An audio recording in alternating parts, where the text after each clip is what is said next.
Queridos, nós já estamos na sexta semana do tempo da Páscoa, nós estamos já caminhando para o encerramento deste tempo pascal e já estamos ouvindo, já quase o final, terminando aí o discurso de despedida de Jesus após a última ceia. Hoje nós escutamos um pouco mais, hoje nós escutamos o capítulo 16, versículos de 5 a 11.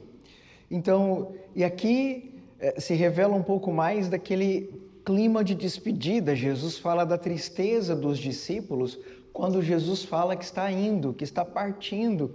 E Jesus explica: é importante para vós que eu vá. Se eu não for, não virá a vós o Paráclito, o defensor. Veja, e aqui eu já quero dizer algo para você. Nem sempre nós entendemos o porquê das coisas que acontecem na nossa vida, mas nós sempre somos convidados a nos lançar nessa confiança em Deus, porque Ele sonda os nossos corações e Ele tem sempre algo muito maior para nós do que aquilo que nós imaginamos. Mesmo quando Deus nos parece dar um não, quando Ele nos parece fechar portas, na verdade Deus está nos encaminhando para um lugar melhor, para um lugar seguro, para um lugar certo, um lugar dele. Então, como Jesus disse aqui para os discípulos, para os seus apóstolos, que existia essa condição, era importante que Jesus fosse para que viesse o defensor, o Espírito Santo, o Paráclito. Eles não estavam entendendo tudo isso. Mas o que eu quero trazer para você é isso. Existe um propósito de Deus. Quando nós nos colocamos nas mãos dele, não precisamos temer se as coisas não saem exatamente como nós planejamos. Inclusive, na primeira leitura de hoje, nós vemos isso. Os apóstolos, agora é Paulo e Silas, eles estavam pregando a palavra, a multidão dos filipenses se levanta contra eles, rasgam as vestes e, por causa de terem pregado o evangelho, agora eles são presos. São açoitados com varas. Depois de açoitá-los bastante, lançaram-nos na prisão, ordenando ao carcereiro que os guardasse com toda a segurança. O carcereiro colocou os dois no fundo da prisão. Ele prendeu os pés dos dois ao tronco. Então veja, eles estavam pregando o evangelho, eles estavam fazendo aquilo que ordenou o Senhor, eles estavam obedecendo a Deus. E por causa disso, eles estão sofrendo, eles são açoitados, eles apanham. Gente, apanhar. Tenta imaginar você apanhando na frente de outras pessoas por ter feito o bem. Quanta humilhação. Depois ser preso injustamente. Mas aqueles homens tinham um coração cheio do Espírito Santo. Isso faz toda a diferença. Meus irmãos, um homem cheio do Espírito Santo, uma mulher cheia do Espírito Santo, ele vive de modo diferente todas as realidades da vida, inclusive as realidades mais adversas. Um homem cheio do Espírito Santo, ele vive os momentos alegres de maneira diferente dos outros, porque ele sabe que o fundamento da alegria dele é o Senhor. Uma mulher cheia do Espírito Santo, por mais que ela esteja na abundância, ela não é uma pessoa desequilibrada, desvairada, não. Ela é uma mulher centrada, ela é cheia da alegria, ela consegue estar com suas amigas, estar com seus amigos, mas ela se difere dos outros. Gente, os apóstolos eram assim nos momentos alegres, mas também nos momentos difíceis. Agora, presos, depois de apanharem muito, amarrados aos pés, num tronco, à meia-noite, eles estão orando e louvando a Deus. Gente do céu, isso aqui é um gesto de fé tremendo. Só um homem cheio do Espírito Santo, só uma mulher muito cheia do Espírito Santo é capaz de louvar mesmo na tribulação. O que é louvar? Louvar é dar a Deus Reconhecer a Deus como o Senhor é proclamar os louvores, é dar graças a Ele, é enaltecer a Deus, é exaltar o Senhor com as nossas palavras. Você pode louvar a Deus, nós podemos louvar a Deus em diversas situações, nos momentos bons, nos momentos alegres, e é claro que é muito mais fácil louvar a Deus nos momentos felizes, quando a gente está se divertindo, quando a gente recebe uma promoção no trabalho, quando alguém nos paga um pouco mais do que aquilo que é esperado, um tip a mais. Quando alguém diz, não se preocupe, eu lavo tudo para você, eu arrumo tudo para você, vai passear hoje, eu faço o seu serviço. Uau! Quando você chega em casa, a comida já está pronta para você, e você não tem que pagar a conta, não foi comprada. Não, prepararam para você a melhor comida, aquela comida que você gosta, sabe? É muito bom louvar nesses momentos. Imagina se você ganha numa rifa, você ganha num sorteio desses aí que tem, né? Como que é? Mega Million.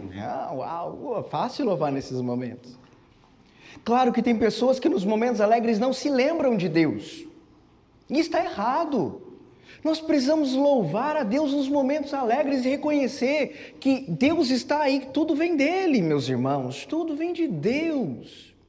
É dele. Como o salmista dizia hoje que, Senhor, vós me estendeis o vosso braço e me ajudais. De todo o coração eu te dou graças, porque o Senhor ouviu as palavras dos meus lábios. Gente, é bom quando a gente consegue reconhecer que Deus fez algo por nós.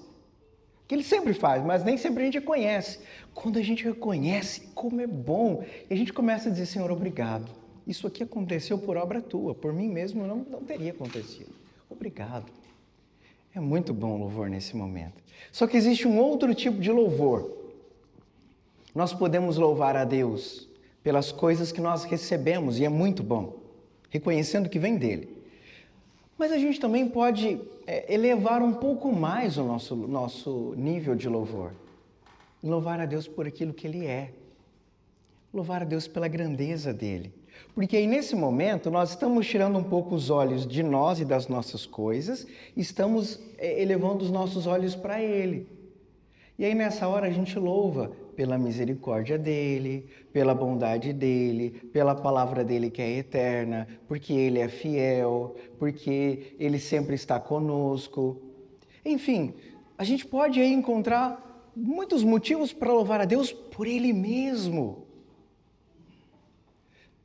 Nós também podemos louvar a Deus naquilo que é chamado de louvor profético. Este é um pouco mais desafiador. O louvor profético é você louvar por alguma coisa que ainda não aconteceu e pela qual você está rezando. Então é assim, imagina que você está rezando para que uma pessoa fique enferma, ou uma pessoa enferma fique curada. Ficar enferma não, né? Pelo amor de Deus, jogar contra. Obrigado, filho. Deus abençoe. Imagina você tem alguém doente, está enfermo, e você está rezando para a pessoa ficar curada. E a pessoa, mesmo sem estar ainda restabelecida, curada, você já começa a louvar profeticamente. Senhor, eu te louvo pela cura dessa pessoa. Senhor, eu te louvo porque ela vai ficar curada. Senhor, eu te louvo porque o Senhor é a cura. Senhor, eu te louvo porque o Senhor vai iluminar os médicos. Senhor, eu te louvo pelos exames que serão feitos. Ou seja, a gente se lança no futuro profeticamente e a gente assume pela fé algo pelo qual nós ainda estamos pedindo. Isso é chamado louvor profético. Mas também tem esse tipo de louvor que a gente viu aqui na primeira leitura de hoje. Paulo e Silas, no meio da prisão, eles estão rezando e cantando hinos a Deus no meio das tribulações. A gente pode chamar isso de um sacrifício de louvor. É quando a gente não louva por algo que a gente está sentindo de bom e de agradável. A gente louva só por causa de Deus. A gente usa da nossa vontade para louvar a Deus. Não é porque a gente deseja louvar, mas a gente, num ato de vontade, num ato de fé, e a gente poderia dizer que também profético, óbvio, né? Mas a gente pode dizer assim, eu escolho louvar. Pela fé eu escolho louvar. Gente, louvar nos momentos de tribulação, louvar numa prisão como essa, Óbvio que não é fácil e, por favor, não se trata da gente louvar pelas coisas ruins. Ai, que bom, Senhor, que eu estou sofrendo. Você está louco. Não precisa louvar assim. Não é assim. Deus não te quer sofrendo. Deus não nos criou para o sofrimento, não nos criou para a morte, Ele nos criou para a vida e para a vida eterna. O sofrimento faz parte da vida nesta terra. Jesus assumiu o sofrimento e o sofrimento pode ser redentor, inclusive. Então aí, eu e você podemos louvar no meio do sofrimento.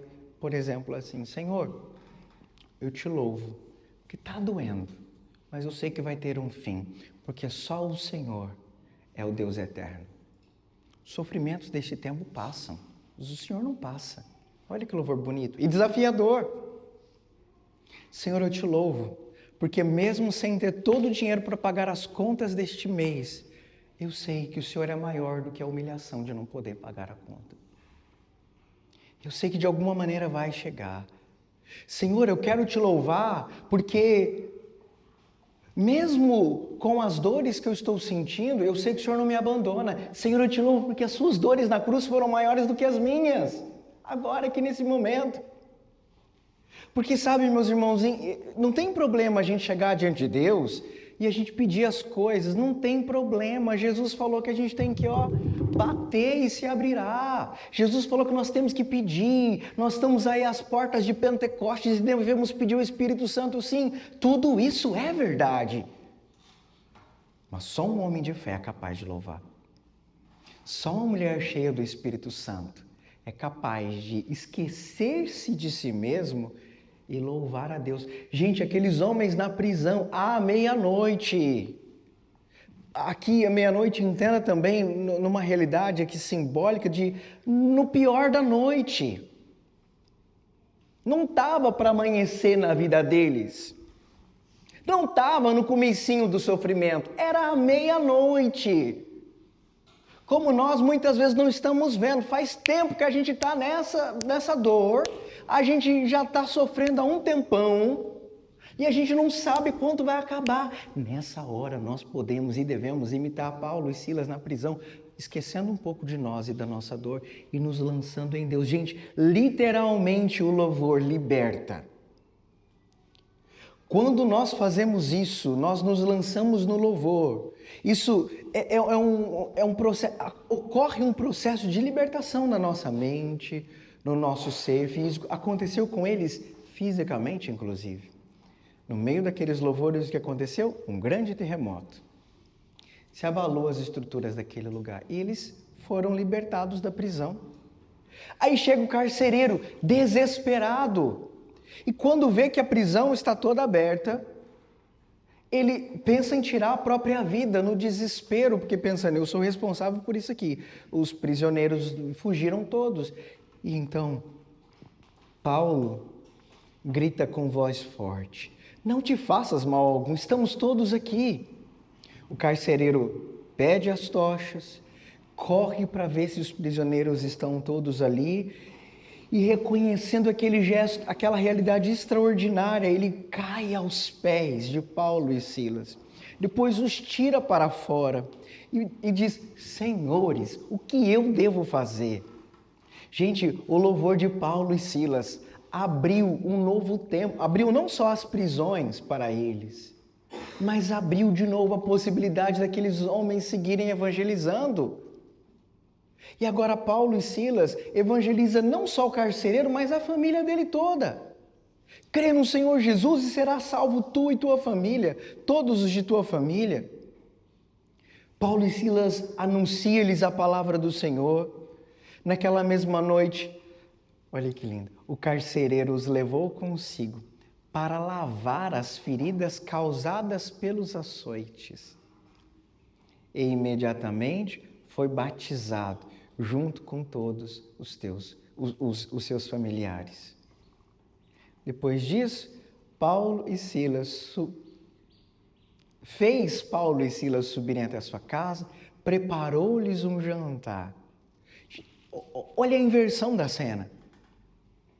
Eles presos, açoitados, Como é que termina o episódio de hoje? Como termina? Eles estão à mesa, eles são servidos. O carcereiro está tratando as feridas deles. O carcereiro é evangelizado junto com toda a família dele. Gente, quando nós louvamos, coisas extraordinárias acontecem. Eu desafio você a fazer este exercício do louvor. E a palavra é bem essa, é exercício. Não é fácil louvar, mas comece. Coloca lá no seu relógio, no seu cronômetro, 2 minutos. E faz o exercício de por 2 minutos só louvar a Deus, não pedir nada. Só louvar a Deus. Só agradecer a Deus. Essa fichinha, ok? Se você conseguiu os 2 minutos, parabéns para você. No outro dia, 5 minutos. Só louvando. E se você conseguir isso, 10 minutos. Porque, gente, se a gente consegue ir exercitando assim como quando nós exercitamos os nossos músculos do corpo, né?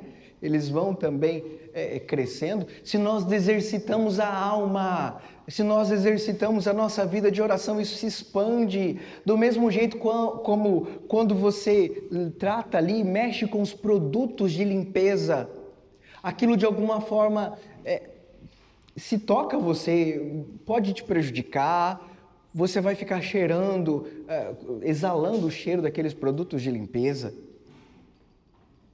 Se você mexe com lixo, você vai ficar mal cheiroso, vai ficar fedendo por causa daquele lixo. Se você trabalha numa cozinha, você vai sair cheirando o óleo. Imagina quem trabalha com fritura, fica cheirando aquilo, exalando aquele cheiro. Gente, se nós fazemos da nossa vida um louvor, nós exalamos Deus.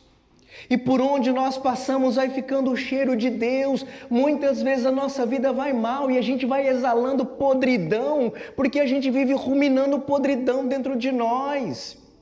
Ao invés de reconhecer a grandeza dele, nós vamos nos afundando numa lamúria, numa reclamação. E nós não conseguimos enxergar nada além das situações complexas que estão à nossa volta. E louvar não significa se alienar das realidades à nossa volta. Não é isso. Louva a Deus com suas dores, proclamando: Senhor, eu te louvo que o Senhor é maior que as minhas dores, e as minhas dores terão um fim. O Senhor não. O Seu reino é para sempre. O Senhor é o Deus poderoso, desde sempre e para sempre. Amém. Aleluia. Que Deus conceda a você um coração inflamado, cheio do Espírito Santo, inflamado de amor por Deus, transbordando do Espírito Santo, para que você seja um homem de louvor, uma mulher de louvor, sua casa uma casa de louvor, seus filhos aprendam a louvar com você, as pessoas com quem você fala no telefone aprendam a glorificar a Deus com você. Você já reparou que a gente acaba repetindo as palavras uns dos outros, as expressões uns dos outros? Eu aqui já estou vira e mexe falando mineirês. Porque eu convivo com vocês aqui, 90, se não 95, 99% mineiro. A Fernanda, meu Deus do céu, uma paulistana. Quem diz que ela é paulistana? Hã? Já ganhou o Green Card de Minas, porque... Você conversa com a Fernanda, você não diz que ela é paulistana. Porque ela virou mineira. Quantos anos morando aqui, convivendo com tantos mineiros. Eu também, já peguei muitas expressões. Aqui e ali eu falo o mineirês. As pessoas que convivem com você estão ficando mais cheias de Deus? As pessoas que ficam mais perto de nós, elas saem murchas? Porque a gente está transbordando reclamação, lamúria, tristeza? Ou elas saem de cabeça erguida porque nós estamos transbordando o louvor de Deus? A gente tem que causar um terremoto por onde a gente passa, no melhor sentido aqui da palavra, como Paulo e Silas na prisão, para que Deus seja glorificado, meus irmãos, num simples trocar de mensagens nossas, nos nossos memes que nós mandamos, quem nunca? Nas figurinhas que nós mandamos, que se encham de alegria. Tem dia que eu fico ali, troco as figurinhas com a Margarida, eu racho de aqui, gente do céu. Só de trocar a figurinha. É que as figurinhas do WhatsApp, sabe, né? Para dizer que você esteja cheio de Deus, cheia de Deus, para que mesmo na correria dos seus negócios, do dia a dia, no seu trabalho, indo de uma casa para outra, na faxina, que o seu coração esteja transbordando de louvor a Deus. E as pessoas à sua volta, como a família desse carcereiro aqui, também se encontrem com o Deus vivo e verdadeiro. Que Deus faça de nós homens cheios do louvor, pela graça do Espírito Santo. Fica em pé, por favor. Pegue seus braços para o céu. Senhor, o Senhor não precisa dos nossos louvores, mas quando nós te louvamos, nós ficamos impregnados da sua graça, da sua presença. Senhor, a Eucaristia é a ação de graças, é louvor. Quero te louvar, Jesus, por esta noite, por esta Eucaristia, por cada irmão, cada irmã que aqui está. Obrigado, Senhor, por esta palavra que agora chega a tantos corações. Obrigado, Jesus, porque assim como Paulo e Silas experimentaram a grande libertação pelo louvor, o Senhor também quer fazer de nós, homens e mulheres, instrumentos de graça por meio do louvor. Senhor, eu quero te louvar e te bendizer pela tua igreja. Obrigado pela tua palavra. Obrigado, Senhor, por tudo aquilo que viveu Paulo, por tudo aquilo que viveu Silas. Obrigado, Senhor, pela audácia que o Senhor deu a eles de serem homens do louvor. Obrigado por essa palavra que chegou até nós por meio da igreja. Senhor, obrigado. Obrigado, Senhor, porque somos igreja. Obrigado, Senhor, porque o Senhor nos reuniu hoje. O Senhor nos fez dignos de escutar a sua palavra. Obrigado, Senhor, porque isso não foi iniciativa nossa, foi o Senhor. O Senhor, nós não éramos dignos de estar aqui na sua presença e o Senhor nos trouxe. Nós te exaltamos, Senhor, nós te louvamos, Senhor, nós te damos graças por esta Santa Missa. Obrigado pelo dia de hoje, Senhor. Obrigado por tudo aquilo que nós vivemos ao longo desta terça-feira. Obrigado, Senhor, pelos dias que virão por essa semana, pelas batalhas que teremos, porque nós sabemos que o Senhor está conosco e nós as venceremos. Obrigado, Senhor, pelas lutas que temos travado, porque nós não lutamos sozinhos, o Senhor está conosco. Obrigado, Senhor, porque verdadeiramente nós podemos contar com sua presença, nós podemos contar com o Espírito Santo, que é o defensor. Obrigado, Jesus, por nos revelar que no céu o Pai das misericórdias, o Deus de toda consolação, nos vê, nos acompanha, nos espera. Obrigado, Senhor, porque nós somos incondicionalmente amados. Obrigado, Senhor. Obrigado por nos amar tanto assim. Obrigado, Senhor. Te louvamos, te agradecemos, te exaltamos. Como o salmista hoje diz, eu também quero dizer, eu te agradeço, Senhor. Eu agradeço o vosso amor, vossa verdade, porque fizestes muito mais que prometestes. Obrigado, Senhor, pelas vezes que nós gritamos, escutamos, e o Senhor nos escutou. Obrigado, Senhor, porque o Senhor que aumenta o vigor da nossa alma. Obrigado, Senhor, porque o seu braço vem em nosso auxílio. Obrigado, Senhor, porque a sua mão nos salva. Obrigado, Senhor, porque o Senhor não vai deixar inacabada a obra que as suas mãos começaram. Te louvamos, Senhor, te exaltamos, nós te glorificamos, Senhor, porque verdadeiramente estás no meio de nós. Obrigado, Senhor, porque tua palavra é real, porque tua palavra proclamada se realiza. Obrigado, Senhor, porque nesta noite também o Senhor quer nos libertar das cadeias, das prisões. Obrigado, Senhor, pelo louvor. Obrigado, Senhor, por esta graça de te louvar. Obrigado, Senhor, pela graça de estarmos em sua presença. Bendito és, Senhor. Obrigado, Senhor, nós te glorificamos, que nós, Senhor, sejamos homens, mulheres, uma igreja que transborda nas palavras, nos gestos, o teu louvor. Nós queremos comunicar a sua presença, nós queremos transbordar da graça de estar na sua presença. Que assim seja, Senhor. Maria Santíssima, Senhora que é rainha do louvor, Senhora que canta os louvores de Deus, dizendo, minha alma glorifica o Senhor, Meu espírito exulta de alegria em Deus, meu Salvador. Mãe, ensina-nos a sermos uma igreja do louvor. Uma igreja que canta a glória do Senhor. Uma igreja que reconhece que Ele vence as nossas batalhas. Mesmo quando nós não entendemos. Mesmo quando nós choramos. Mesmo quando nós somos assaltados pela tristeza. Mesmo aí nós podemos louvar. Rogai por nós, Santa Mãe de Deus. Amém. São José,